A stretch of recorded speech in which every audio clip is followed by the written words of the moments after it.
Okay, I'm going to move on to the next topic area. I think I posted these slides up there. If not, I will make sure that I post these slides up there.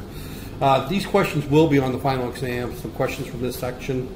I promise you that there will be a test this week that I will be posting online that you will write up and turn in up there.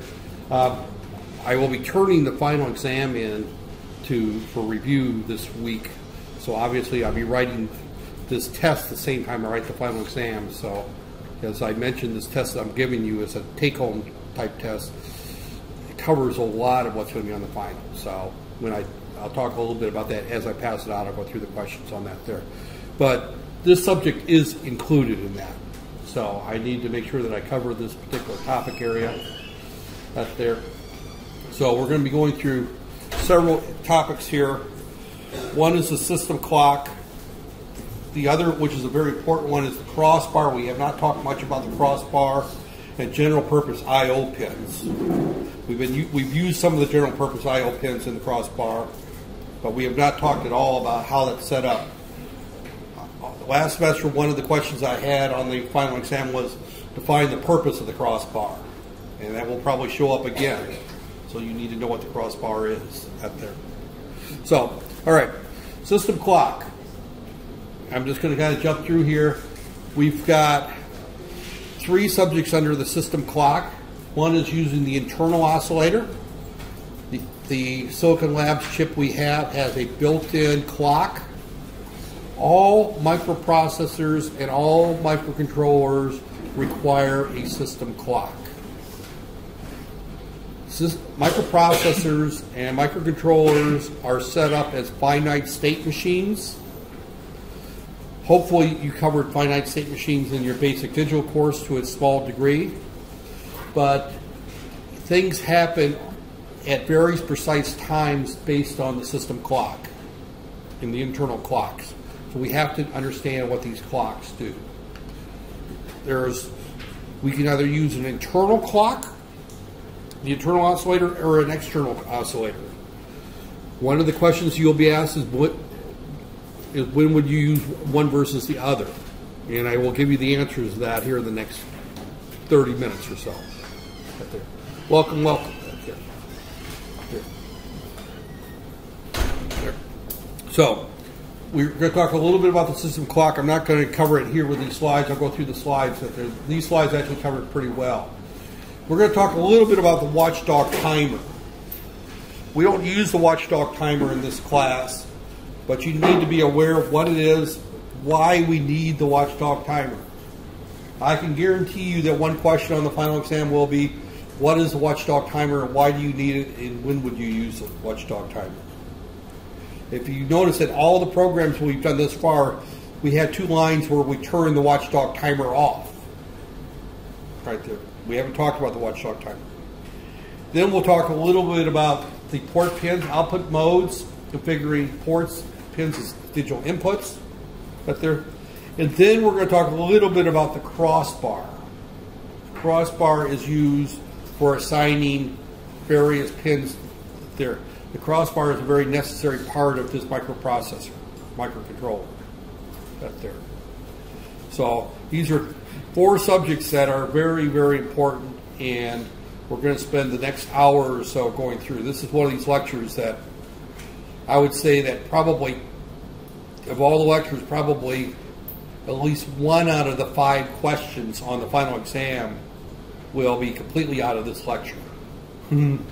So this is one of those lectures you want to put in your notes, that you want to make sure that you study these slides and review the comments that I make about that there. So, all right, the system clock is the heartbeat of the microcontroller. Things happen on rising edges of the clock, system clock, right there. So, that there. So everything has to happen on very precise timing. We've done things where we set up timing delays for turning the LED on and off. That there. We have timers inside the microprocessor that we'll be talking about later on. Probably later this week we'll talk about the internal timers, if not next week. So everything in the system happens on clock edges. That there. In your basic digital course, discussed counters, right? You look at basic counters, and you have synchronous and asynchronous counters. Does anybody remember the term asynchronous versus synchronous? Synchronous means that things happen only on clock edges. Asynchronous means that they happen whenever they happen. Right there. So a microprocessor is a synchronous finite state machine. You might want to remember that term. A synchronous finite state machine. Finite state machine means that it goes through, it's in a particular state. On the next clock edge, it goes to the next state, depending on certain conditions. And this only happens on clock edges. So the clock is very important. It has a maximum clock frequency of 25 megahertz. The internal clock, and this is a huge question right here. I'm going to take my little highlighter pen here, and I'm going to highlight this right here. Right here. You see where I say plus minus 20%? Right there. That was a final exam question last semester. It may very well be one this short semester. What is the accuracy of the internal clock? There is the answer for you. Plus or minus 20%. There. That is important that we realize that the internal accuracy of that clock is plus or minus 20%, because if we're trying to do any type of timing work where timing is critical or important, plus or minus 20% may not be good enough. You know, what would you think if you had a watch that you carried and its accuracy was 20%? Well, 20% means that every 100 minutes you might lose 20 minutes, right? Or gain 20 minutes. So as if your clock is running 10% slow, means that you're going to lose 6 minutes for every 100 minutes. Right there. Or 10 minutes for every 100 minutes, or 6 minutes per hour. So after 5 hours, your clock is now 30 minutes slow. That's not going to be accurate. Now, that might work for Malaysians that show up late all the time. That could be your excuse that you're running with clocks that are 20% slow, right? I don't accept that, because every watch I've had has probably been plus or minus 2 or 3%. Even if they run fast or slow, it's been within the 1 to 2% range. For controller applications that need to be accurate, and let's just use, for example, a microwave oven. You know, how many of you have ever used a microwave oven to heat up something, right? And you tell it you want it to heat up for 60 seconds, right? You expect 60 seconds, don't you? You don't expect 42 seconds. You don't expect 72 seconds. Not there. Because 72 seconds you might burn your food. Well, as it turns out, 72 seconds is 20% slow. You set it for 60 seconds, you turn on the microwave oven, and if the clock is 20% slow, it's only going to heat your food up for 62 seconds. Or 72 seconds, excuse me. My math is Monday morning. I've only had 1 cup of coffee yet. I need more caffeine. So this clock is running 20% slow right there. Regardless, your microwave oven, if the clock is 20% slow, it's going to heat up your food for 72 seconds. If it's 20% fast, it's only going to heat up your food for 48 seconds. Well, if you expect any consistency in using your microwave oven, if you put 60 seconds in there and you realize it's going to be anywhere from 48 to 72 seconds, that's not very consistent. You can't use the internal clock of the 8051 for that type of timing. It's not accurate enough. That there. So that right there is a question that appeared. When would you not be able to use the internal clock? And the answer is anytime you needed accurate timing. That there. So we're only using the internal clock with this semester with the boards we've got, because the board we've got does not have a crystal on it. That there. Anytime you want to use anything that's more accurate, we have to go external. There are multiple ways of doing external clocks. We'll talk about the 4 methods here. The most accurate is typically going to be a crystal. There are CMOS clock chips. That's what we used to use back in the old days with some of the older microprocessors. We would have a clock chip that would actually generate a very accurate square wave and use that. But there, and we can either use just a capacitor or ARC, resistive capacitor network. That there. This here shows, this diagram here shows right here. This is a capacitor with, here's a crystal. Here's the RC circuit. Here's another crystal right there. And this is option 4, using an external clock using the CMOS clock. In other words, it's being generated by another chip. So those are our 4 options that we have right there. And we'll go through that. Okay, upon reset, again, that there, the microcontroller operates from the internal oscillator at a typical frequency of 2 megahertz by default.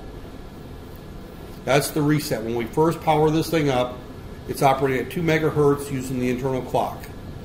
Since none of our code have we done anything to modify our clock frequency, right there, we've not set up our clock, all of our code has been running at 2 megahertz using the internal clock. So it's 2 megahertz plus or minus 20%. That is the default. We can configure that to operate at 4 megahertz, 8 megahertz, or 16 megahertz. Now, something that is not covered here, but I'm going to say it, it will be on the final exam, is that the power consumption of any CMOS device, including a microprocessor, is dependent on the clock frequency. The faster you run it, the more power it consumes. And it's an exponential increase. In other words, we double the clock frequency, we quadruple the power consumption. So typically, if we want to operate a very low power device in a very low power setting, we will run the thing as slow as possible. That's why the default is 2 megahertz. That's the slowest internal oscillator there. So we have 4 frequencies in which we can operate this thing at using the internal clock. 2, 4, 8, and 16 megahertz. Right there. The faster we run it, the higher the power consumption. The less the batteries operate. In some applications, battery consumption doesn't matter because we're operating a plug-in device. If I'm operating, for example, a microwave oven on my kitchen countertop with an embedded microprocessor like the 8051, I could care less, or I couldn't care less. You know, the correct term is I could not care less. Means if you say I could care less, means that there are ways you can care more. You really don't care about the power consumption in a desktop microwave oven as far as a microprocessor, because you're talking milliwatts. The microwave oven itself operates between 800 and 1600 watts of power out there, depending on how large the microwave oven is. I've got one of these Panasonic microwave ovens. I think it runs at like 12 or 1300 watts. So the microprocessor that's drawing 50 milliwatts is not going to affect my power consumption on that microwave oven. That's there. The light bulb inside the microwave burns far more power than the microprocessor. However, if your microprocessor happens to be in a heart pacemaker that's implanted in somebody's chest, where you got to cut the person open to change the battery, you don't want to be changing the battery every 3 months, right? Because that involves a trip to the hospital and cutting the person open. So you want to run this thing as slow as possible. As it turns out, you have to, a pacemaker which monitors someone's heart rate, and if the heart stops, gives it an electric shock to start the heart beating again. That's there. An internal defibrillator, I guess you would call that. there, or will send an electrical pulse to the heart in order to keep it beating at the right frequency.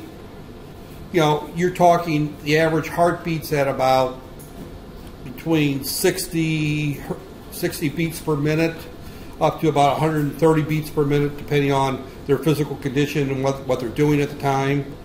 A young person that's underweight, that's relatively fit, they play a lot of soccer or football, or they run, they might have a resting heart rate of, say, 50 or 60 beats per minute. Somebody like myself, who's about 50 kilograms overweight, who's approaching 60 years old, my resting heart rate's closer to about 80, 85 beats per minute. I start climbing 3 flights of stairs, I might go up to 105, 110 beats per minute right there, because my heart is not used to that. Back when I was young and thin, I used to run 9 miles every day, and I used to do that. I would go for a physical, my resting heart rate was about 55 to 60 beats per minute. Up there. And every doctor I went to would ask me if I was a runner because my blood pressure was low and my heart rate was low. Because they could tell by my physical condition that I was getting a lot of physical activity. As I got older, tore out my knees, I lost that advantage. So if you're looking at a frequency of, say, even 100 beats per minute, you're talking under 2 hertz, right?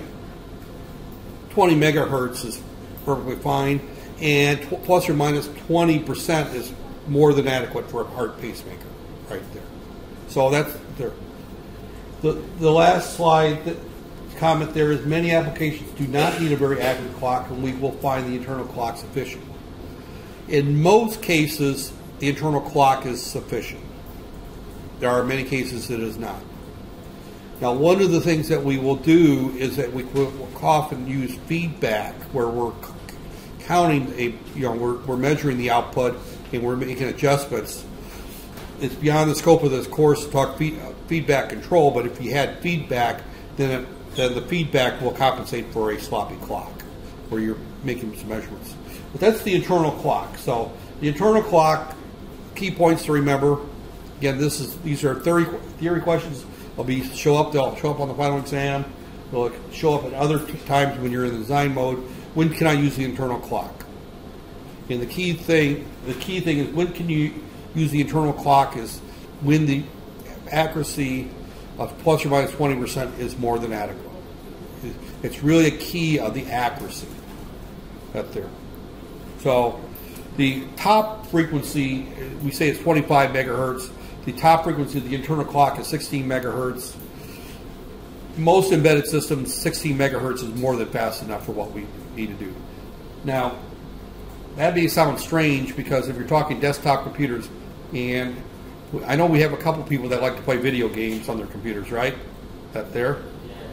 So when you start looking at processors for your desktop computers, you're talking 3 to 4 gigahertz, right? Yeah. So you're talking roughly 1,000 times faster than we're looking at for an embedded system. That there. We're doing, a video game is one of the highest demands on a desktop computer. Video games require a lot of matrix algebra, a lot of number crunching, a lot of calculations. They have to operate at very, very high frequencies out there. Most embedded systems are not doing that type of calculations. So 2 megahertz is probably more than adequate for what we're using here. Okay, now we're getting into the internal. I am not going to spend a great deal of time on this. This will not show up on your final exam. So, out there, I just want to point out that we have an internal clock register, OSC-ICN. That's the internal clock register. That happens to be a location within the special function registers.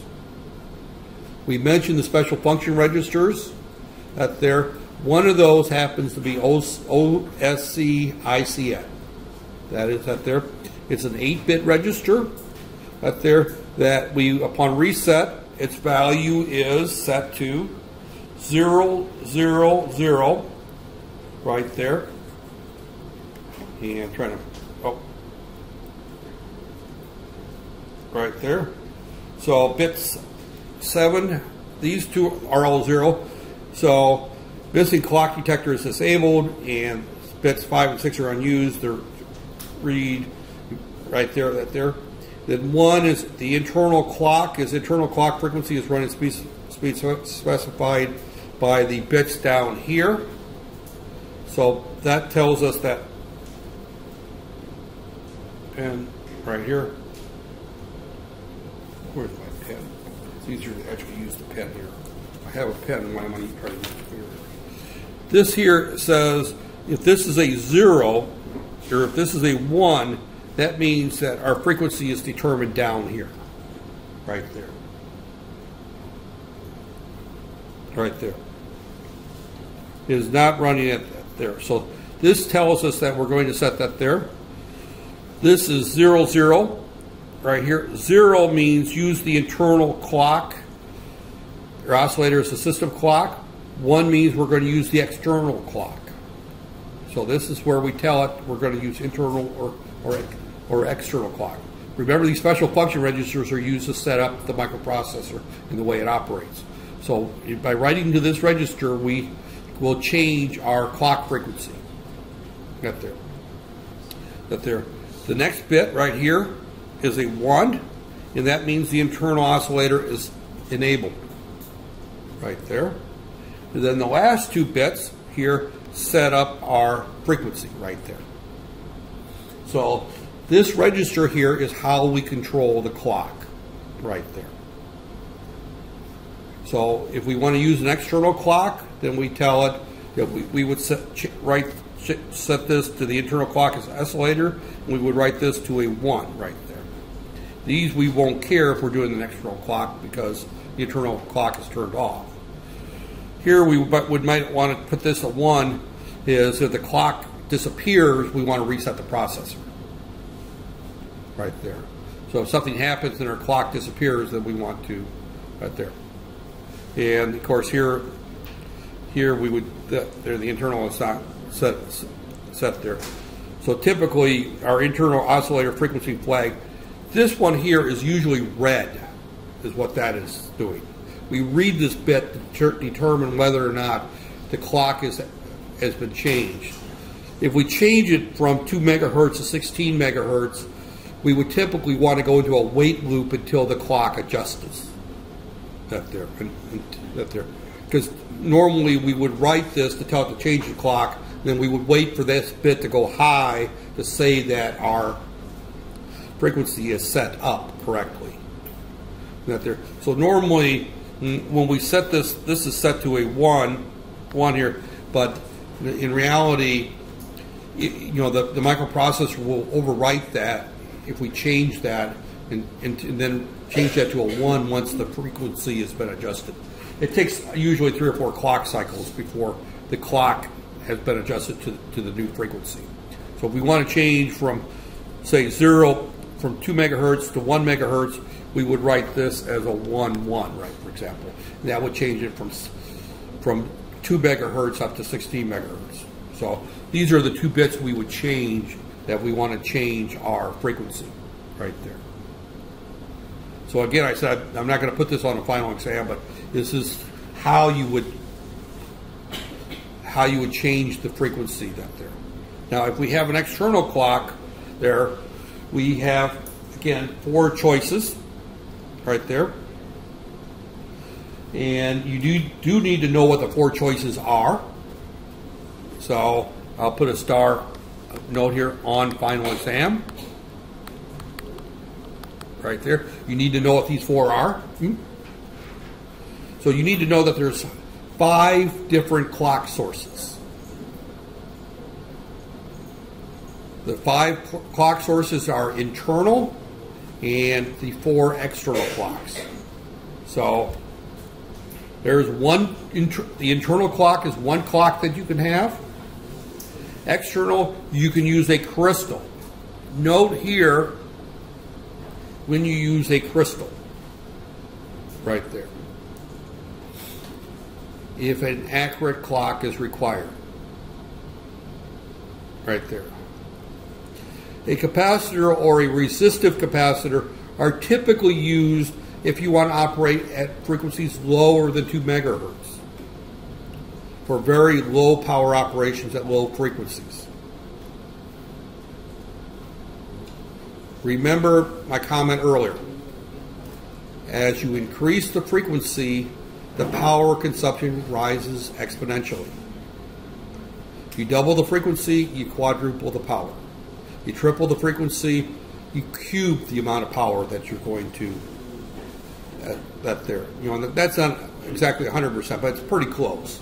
The faster you go, the more power it consumes. So if you want to operate at very, very low frequencies, then you would use either a capacitor or a resistor capacitor configuration. Now, one of the things that people will use with this particular processor, again, it's beyond the scope of this course. If we were going to do large projects, and I had 16 weeks and a lot of lab time, I could, put you guys to work, 10, 12 hours a week on just this class. We would design projects where we would go into a low frequency mode, into what we call a standby mode, where we switch our clock to a capacitor clock, and then if something happens, we switch back to the internal clock or a crystal clock. So we can change our clock function, our clock input in software. So once we design a system, we don't have to use the same clock all the time. Right there. We could be operating at a very low frequency, waiting for something to happen. Oh, something's happened. We got to do a bunch of calculations. We got to do some work. Let's change from our 200 hertz clock to our 2 megahertz clock. Or nothing's happening. We're on a low power mode. Oh, something's happening. Now we got to be very accurate with our clock. Let's change to a crystal. Right there. So we have lots of options here. The CMOS clock is used if an external, and this is the key thing here on this one here. Multiple common clock for multiple devices that need to communicate synchronously. I have worked on systems. I've actually worked on one system that did something very simple. It sorted bad potatoes from good potatoes. That we put two 8051 processors in there that had to talk to each other. And because they were talking to each other, we wanted them to use a common clock. Right there. So we would set up the CMOS clock is normally found in multi-processor systems where you have synchronous communications right there. Right there. Again, beyond the scope of this particular class of seeing any projects like that, but I have used that there. So, review on the final exam. 5 things you need to know in terms of external clock sources. You need to know the 5 sources of a clock. 1, internal clock. Used when? Accuracy is not important. Power consumption is moderate. You don't really need to worry so much about power consumption. Crystal, external clock. It's the external clock. Used when an accurate clock is needed. For many, many applications, the crystal is the preferred method. Anytime you need to do something that you have to have accurate clock measurements, you almost always go to the crystal, right there. Crystals are plus minus 0.0001% typically in accuracy. They're very, very accurate in comparison. When you compare that to plus minus 20%, they're not even on the same planet. Right there. Right there. The capacitor or capacitive resistor, those are used in very low power situations. Right there. And then the CMOS clock is you have a clock. And that's used in multi-processor configurations typically. Right there. So, multiple devices that need to communicate. And normally would say multi-processors. Right there. You'll find that quite often used, say, for example, in an automobile system where you have processors, say, for example, controlling the fuel pump in the back of the car. I don't know about about, you know, my Proton, but the General Motors cars I had in the U.S., they put the fuel pump inside the gasoline tank, and it had its own microprocessor that ran. And it had to communicate to the engine right there. That used what they call a CAN network, and those used a common clock right there. You know, you would have a particular processor that would control the timing of the ignition. Another processor that would control the amount of fuel that's being fed into the fuel injectors right there. So you had multiple processors. Those would typically use a CMOS clock. But you have 5 clock sources right there. The external, and again, I said 0.001, that they're saying 0.01, actually it's much more, it's much higher than that there. So if you have this, the tool stick that there, it actually has a microprocessor, and it uses 22 megahertz, 0.11084 megahertz right there. This specific is chosen. That's a very common clock because used in a lot of microcontrollers, because it's very easy to do a quick divide using the timer to get 19.2 kilobaud communications right there. So it's suitable for high baud rate communications for serial ports. So that particular frequency is a very common frequency. Again, you don't have to remember that for the final method. But again, the crystal that there is installed on the university daughter board, that there, this card, this is not the one we're using, by the way. This is not the one we're using. I have one of those in the office.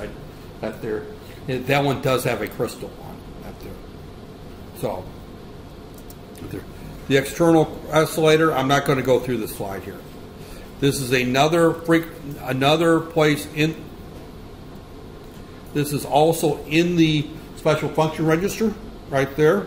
OSCXCN, oscillator external control, is what that stands for. And it's simply, upon reset, it's set to 00. Notice the 0 is crystal oscillator unused or not yet stable, right there. And this simply says that the external is grounded internally. It's just going to ground those 2 pins internally, right there. And then this happens to control the frequency, tells you what the frequency is at there.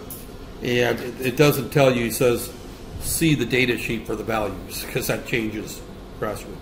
But what normally, if you're going to use an external crystal, you would write to this register and you would set that there, is you would say, and these pins, by the way, right here tell you right here that system clock for external CMOS, system clock for external CMOS clock is divided by 2.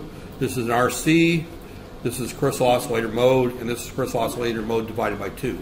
So these 3 bits right there tell the processor what external oscillator mode it's going to be in. That there. So if it's 00, means that you're not using the external clock. Right there. If it's 01, is it's using an external clock there at that frequency. If it's 011, you're taking an external clock and you're dividing that frequency in half. So if you have a 30 megahertz clock coming in, you're actually going to operate at 15 megahertz. So you divide it in half. Up there. 110 means that you're going to be using as in crystal clock mode, using the frequency as it comes off the crystal. Or 111, you take the frequency from the crystal and then you divide it by 2. So that tells us, those 3 bits tell us what our mode of operation are. Bit 7 typically is one is it's saying the crystal oscillator is running and is stable. That's another read operation. That's telling the software that the crystal oscillator is up there and is running and it's stable. Until that bit goes high, normally you would wait for the crystal oscillator to start up. Once you power up, it takes it a few milliseconds before it's stable. It could be microseconds. Right there. Right there. This is a don't care. And this here, these 3 bits right there, configure the external oscillator type. Up there. 0. There. Actually, they're probably on the next slide there. Right there. bits. Okay, these bits here, I missed it right there. Again, there's a table that shows the desired frequency. All you're doing is telling the processor what range to expect that frequency to be in. Up there. So these bits right here have to match the physical clock generated. In other words, if you're using a 22.1184 megahertz clock, then you would look up in the data sheet and set it for that range right there. And I'm not going to go through that there. We got enough slides today to go through that there. And I'm not going to put this register on the final exam. It's not worth spending time on it, and we won't be using it. This is the starting procedure. Configure the external oscillator right there. You set those bits. You wait for at least a millisecond in order for it to become stable. And then you check to see whether or not it is stable. If it is stable, and that's that top level bit right here, right there. Yes, and then you do the switch right there, right there. So you start. It's kind of a funny scenario, is the way you have to start this. When you first power up the 8051, it's going to be running on the internal clock. So you turn on the external clock there by setting this register.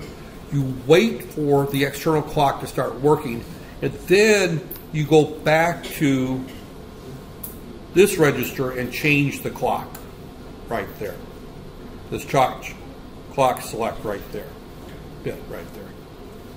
So this bit right here is you don't change that initially. You let it start up on the internal. You let it run on the internal. That's default. And then you set it up. You configure the external oscillator. You wait for a millisecond. You put a little delay loop in there.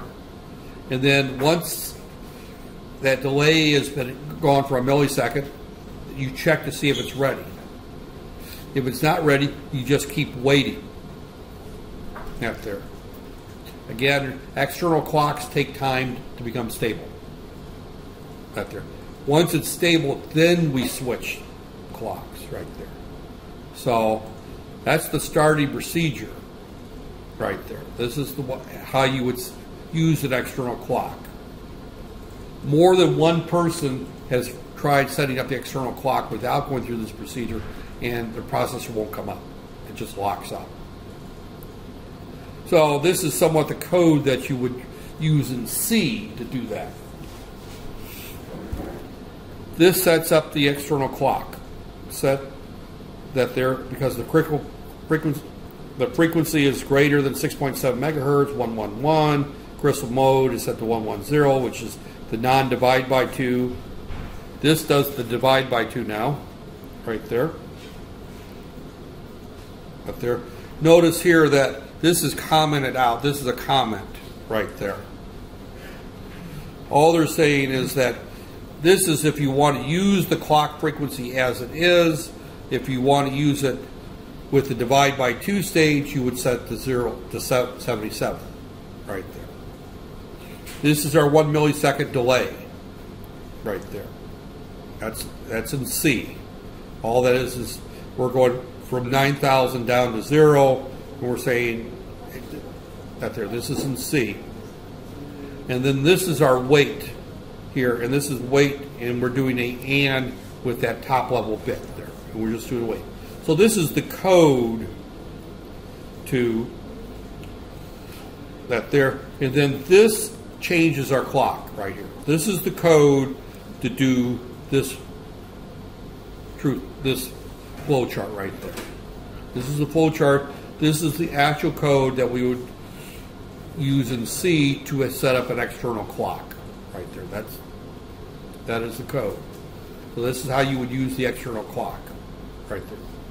And this is set up to be, this code is actually set up for the University Development Daughter Board, they call it, and actually Silicon Labs gives these to U.S. universities. That's why you see a lot of slides with that there. And then the last comment right here, this one here is the one that changes it from the internal to the external. Internal oscillator is disabled, external is enabled, and the missing clock detector is enabled right there. So what we're doing there is we're saying that we want to use the external clock, but we also want to check to make sure if the clock disappears for whatever reason, we want to reset the processor in order to get it back. This bit here does the reset there. So that's my discussion on clocks. The takeaway is you need to know the 5 clock sources and when you would use each of the 5. Right there. I am not concerned about memorizing these registers. I don't care about that. What I care about is that you know that we have 5 different clock inputs right there. There's 4 shown here. These are the external clocks right there. This is the CMOS. This is the capacitive. This is the RC. This is the crystal. Those are the schematics for each of the 4 external clocks right there. So let me just put a word here. Know this. Right there. Know what those 4 options are. The 5th option, of course, is the internal clock. Right there. Right there. Again, you know that you need to know that and this right here. When can you use the internal clock? Is the key thing is accuracy. The other one is power consumption. These 2 are the same, power consumption. So, repeat, and I hate to repeat this, but this will be recorded, and if you, there you'll hear it 4 times. You need to know that normal operations where clock frequency doesn't have to be very accurate, power consumption is not real critical, use the internal clock. It's the cheapest, the easiest one to get used. There's no external hardware. If you need a very high accurate clock, then you will use a crystal clock. If you want to use in a very low power, low frequency mode, use either a capacitor or a capacitor resistor clock. If you're using multiple processors, you will use a CMOS clock. So those are the 5 clock sources and when you would use each of the 5. The schematics here, this shows each of the 5, each of the 4. The internal is right here. This is the internal right here. That's the internal right there. So those are your clock. And notice that this is a mux. It picks one or the other right there. So this then sets up our right there. Again, I'm not so worried that there. This is all internal. This is the system clock right there going into the processor. So we have the circuit right here shown on the right that selects what clock we're going to use. Right there. We have 4 different types of external clocks and 1 internal clock. The internal clock has how many frequencies available to us? 4. 4. Right here. These are the 4 internal frequencies we have. Again, you should know that. Now, I'm not getting into the programming so much, but just knowing what we have available to us. Right there. So you have 4 input, 4 frequencies you can use with the internal. The external, you can use any frequency you want because you're relying on external hardware to set the frequency. The internal, you're limited to one of those 4 frequencies. Right there. Okay. That's it with the clock right there.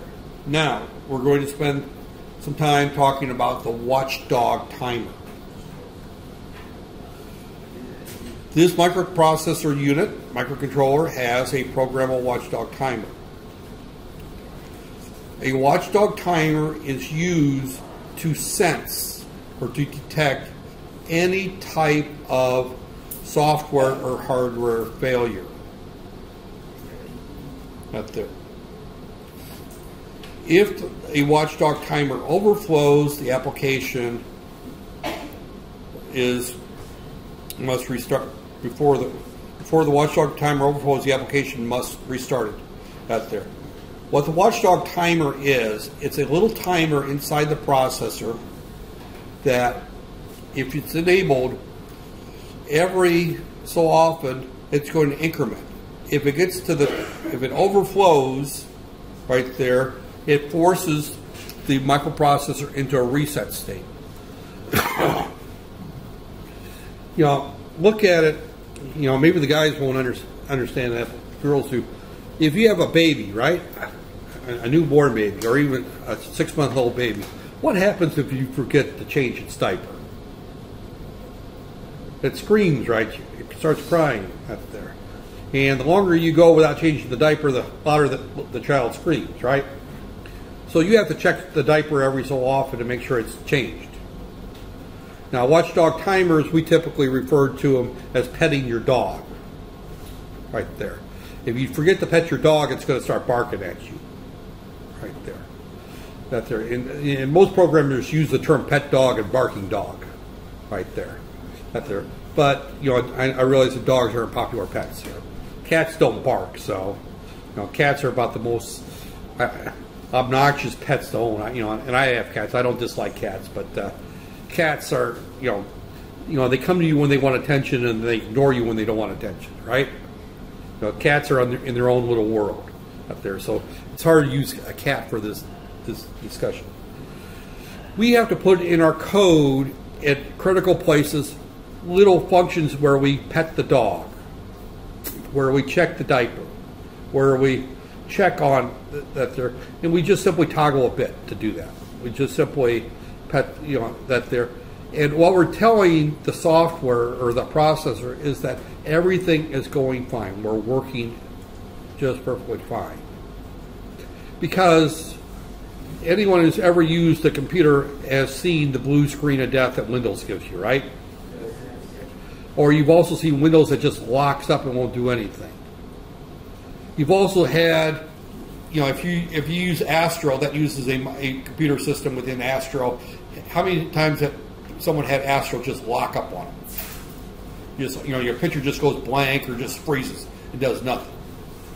And I'm not talking about when it's raining. I'm talking about when the system just locks up. Your normal fix for that is what? You go over and you turn it off or unplug it and plug it back in. Yeah. I mean, we've all had things like that it's microprocessor controlled that lock up and just quit working. They lock up. Those devices don't have watchdog timers. They just lock up and things seize and that there. And that's fine for Astro. You're sitting there and you're watching your soccer game at 1 in the morning. That there, and you're kind of dozing in, dozing off. You're supposed to be doing homework, but you're watching the soccer game instead. That there, I'm picking on the guys here at this point. That there, but regardless, I mean, maybe the ladies watch soccer too. I don't know. No. You're not soccer fans. That there. Regardless, you're sitting there, and all of a sudden your TV just freezes, and you get mad. And you walk over, you flip your Astro, and flip it back on, right? I've had phones where I've had to take the battery out and put it back in, for example, or hold the power button and get it to reset right there. Well, that's all fine and good with cell phones and Astro TV. It's not so good for a gasoline pump. I mean, you're pumping petrol and the processor locks up and the pump is still on. What happens? Because you can't, you don't have access to the power switch. What happens if that processor locks up? It pumps gasoline all over the ground, right? Yeah. The guy 3 cars over who's filling up his motorcycle, smoking a cigarette, throws it down, and we have a fire. Not a good thing. Not a good thing. Not a good thing. What happens if your processor happens to be embedded in your grandfather's chest? It's part of his heart, his pacemaker right there, his processor, and that one locks up and quits working. He dies, right? Not a good thing. What happens if this processor happens to be controlling the aerator on a 777 aircraft and it locks up? It forces the plane to go into a solid right turn and you can't shut it off. In other words, that flap is down and you can't steer the plane. it crashes. So many applications, when we talk about embedded processors, we're placing these things in critical applications where the system cannot fail. If it fails, bad things happen.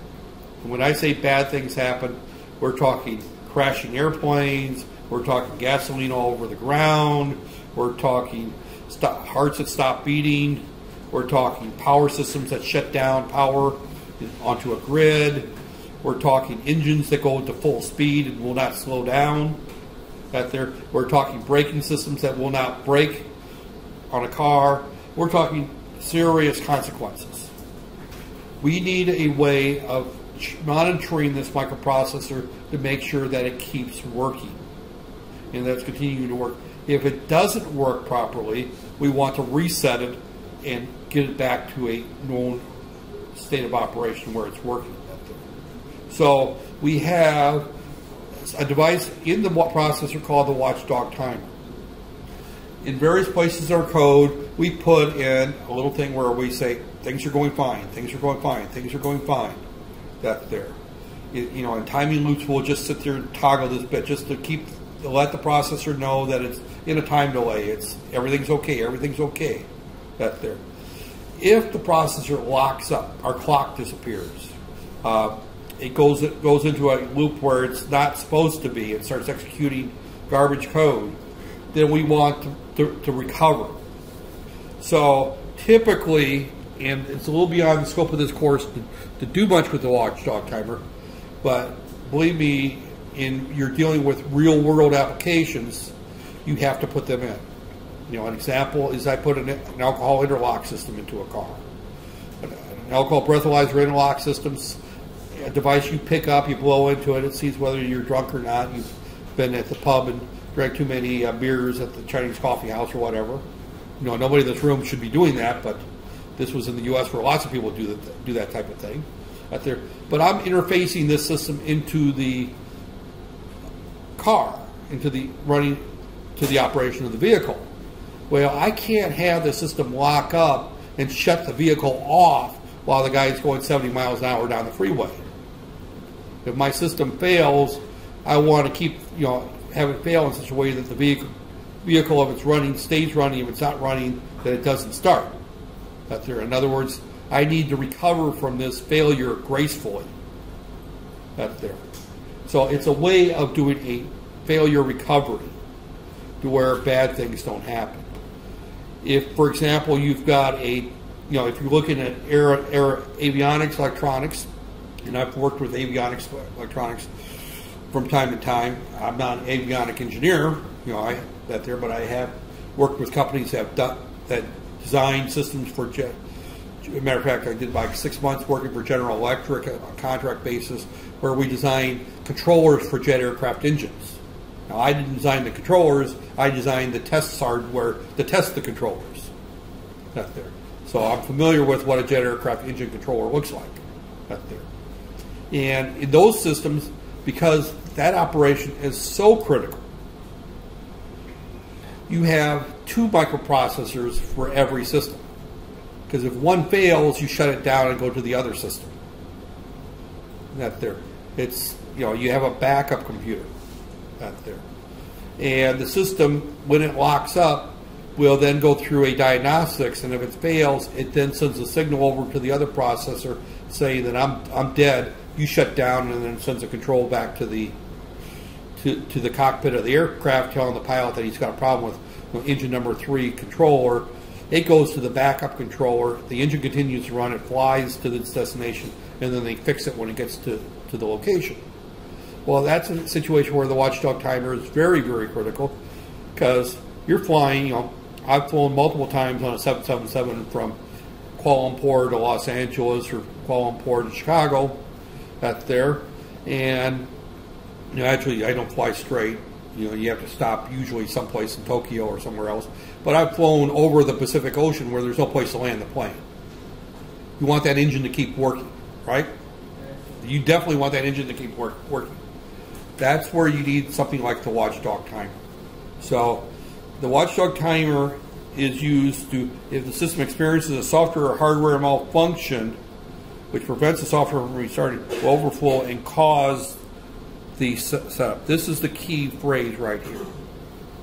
Now, on the final exam, and for the sake of this course, we're not really using the watchdog timer, but you need to be aware of what it is and why it's important. Right there. You need to know, and I will guarantee there will be a question where I will ask very simple, what is the watchdog timer and what is its function? Give me an example application where you do not need a watchdog timer. Give me an application where you do need a watchdog timer. You know, you don't need a watchdog timer on your video game. Why? Because you're playing your PS4 right there. It locks up. You can reach over and turn it off and turn it back on, right? No, no loss of life, no loss of property, no damage, unless you pick it up and throw it through the TV. Right there. You know, if you pick up your PS4 and throw it through the television set because it's locked up, then there is some property damage. But typically, there is not property damage if your PS4 locks up, right? You know, it's an inconvenience. That there. Your cell phone locks up. That's probably an inconvenience, right there. And everybody uses smartphones, and I know my smartphone locks up on occasion, right? There aren't too many smartphones that don't lock up from time to time. That there. You know, those are inconveniences. Now, of course, if you're navigating KL traffic and using Waze or Google Maps as your GPS system and it locks up, the frustration might be very large when you're trying to figure out what exit to get off on the highway, and all of a sudden your GPS freezes. You know, then it might be a little bit more critical. But again, typically it's not a life or death situation. That's there. Your microwave oven, probably not life or death. A gasoline petrol pump at the petrol station, that could be a life or death situation, because now we're talking about a system that's controlling the pumping petrol out at the rate of, 2 liters a minute or so, 3 liters a minute. That thing fails and doesn't shut off. You end up pumping a lot of petrol out onto the ground. Right there. So that is a situation where you might need one. Anytime you're talking avionics, any type of engine control, you're probably talking something that needs a watchdog timer.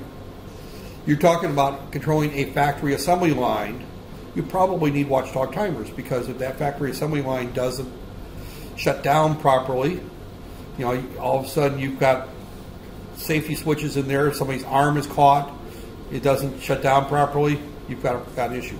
So the key thing when you look at when it's there is whenever you have something that a malfunction is going to create a huge issue. I worked on a project. It wasn't my project. Fortunately, I was still employed after the project was canceled. The 2 people that were running the project were not employed after the project got canceled. They designed a system. They did not use a watchdog timer. And this was something very, very benign. You don't even think about needing a watchdog timer. But it was a lock for a classroom door, like this lock out here, where you got to hold your badge and lock it up. Well, as it turned out, their system had a bug in it. It failed after about a couple billion clock cycles, pretty regularly, which means about 3 days of inactivity, the system would fail, and you couldn't open the door. So now you've got this brand new school with all new locks, and the first 3-day weekend they came back and they couldn't open a single door in the school. They had to remove all the doors in order to get the locks off. Well, obviously that was a huge expense. The company that sold them the locks then canceled that entire project, lost probably $5-10 million US in development costs and manufacturing costs, had to scrap a couple of thousand locks that they'd already manufactured. Obviously, some engineers that designed this thing and tested it and said it was safe to go were probably not very well thought about by their supervisor. I know they weren't very well thought about because they were looking for work by the end of the next week. There. So the company that actually was doing that ended up going on the market and being sold off. The company itself went out of business, and sold that division off to another company, and Stanley Lock bought the company. The name of the company was Best Lock. It was down in Indianapolis, and there, as I said, it wasn't my project, and I'm thankful, but we had an engineer that I worked with at the time that did not have a 4-year college degree. He was self-taught. He was a pretty good engineer, very creative, but he didn't always follow the rules. He took some shortcuts and got himself in serious trouble on this one. That's there. So this was a case where something you don't think of life and death being a huge problem, and that's a door lock. Because the system failed, there was no way of resetting it externally. So they couldn't reset the lock. Because they couldn't reset the lock, they had to remove the lock. That was actually, they would have put a little reset pin on the side. They could have, they could have got around that, but they didn't think that was needed. It was never going to fail. It was never going to fail. Well, first 3-day weekend, every one of them in that building failed. That's there. So unusual situation. So that's what the watchdog timer is. You need to know what the watchdog timer is, why it's there. That's there. A few slides on this here, and after the watchdog timer, it's set up at 520 milliseconds, about once every half of a second. You have to go through and tell the watchdog timer that everything's okay. You can disable it or enable it. Every program that we've run has 2 lines. We'll see those talked about in a second. That if you write those 2 lines to the watchdog timer back to back, it will disable it. It's a 21-bit timer that runs off the system clock. A reset is generated when the particular period between specific writes exceeds the program limit, right there. So again, basically, you have to their control. This is kind of an important thing right here. Right here. This is one that is important to myself as a programmer that uses a watchdog timer, is that this register, upon reset, if I look at this register, I can tell whether the watchdog timer has reset that or it's a normal power on reset. If it's a watchdog timer reset, that means that I need to go through and look at certain things and try to find out in my diagnostic software what caused the reset right there. So this one here is one of those things that is not talked about in the beginning microprocessor course. It's a very important thing when you get into real life microprocessor systems or you use watchdog timers, is that this tells me what caused the last reset.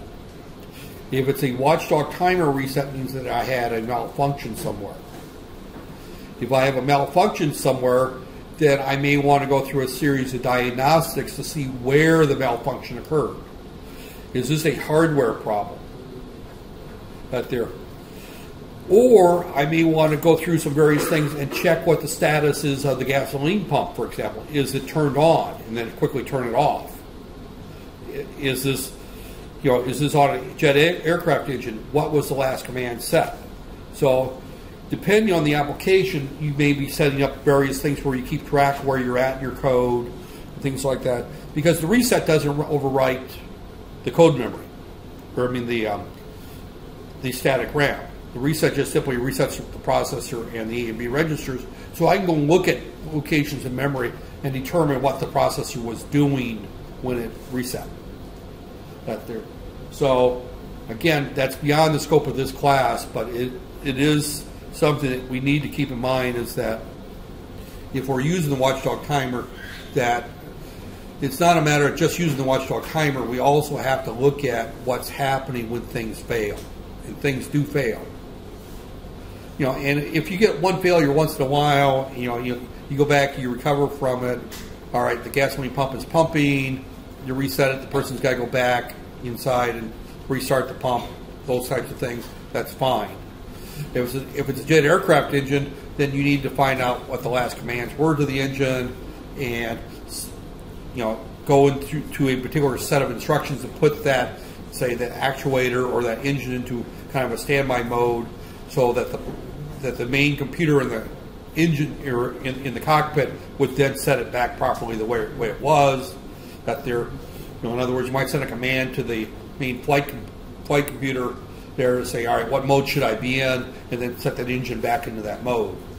So there's all kinds of things, but again, the 8051 gives you the capability of reading what was happening when it did the reset.